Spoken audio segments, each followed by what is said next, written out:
New charges and another alleged victim demanding justice for what she says she went through at the hands of a fired Fort Hood OB-GYN. I'm Blessing Iwuchukwu with the latest on the case against the U.S. Army and Dr. Blaine McGraw. The case against a former Fort Hood OB-GYN continues to develop as more charges are brought forward. Back in December, Dr. Blaine McGraw faced only 4 charges, but on Tuesday, the U.S. Army Office of Special Trial Counsel now preferred 2 additional charges. Our Blessing Iwuchukwu spoke with the lawyer of an 8th Jane Doe who says the doctor sexually abused her during her medical appointments. This law firm had already filed several complaints on behalf of 7 other Jane Does December of last year.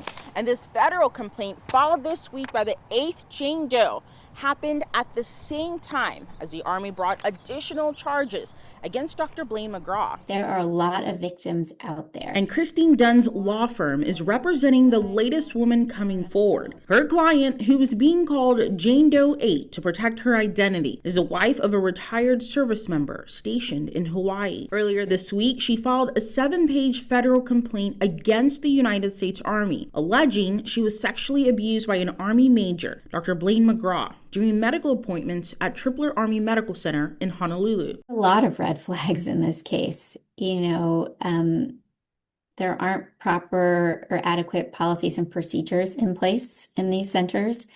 I think that's some of it, but also people who work there should have thought to themselves, this is weird what he's doing. In the heavily redacted complaint, just out of an abundance of caution for her identity, the military spouse alleges Dr. McGraw performed unnecessary medical exams on her breast and abdomen, among other complaints about her treatment from the doctor. It's weird that he's not listed as her doctor. It's weird that he's going out to get her privately, but no one was paying attention to those red flags. The same day Jane Doe 8 filed her federal lawsuit against the Army, the Army itself brought additional charges against McGraw. And so she wants the Army to be held accountable so that other women will be safe. After the Army handed down 4 initial charges against him in December, this week 2 more added on, citing a total of 146 specifications. That's Army legal jargon for how many times offenses it said occurred over a little more than a 2-year period ending in December of 2025. I thought we were safe, and now I'm just disgusted at the thought that people might have known this was going on. Back in November, Spectrum News spoke with a Jane Doe, as she's known in her lawsuit, the first which triggered many more women to come forward. The clinic attempted to schedule me with the same doctor,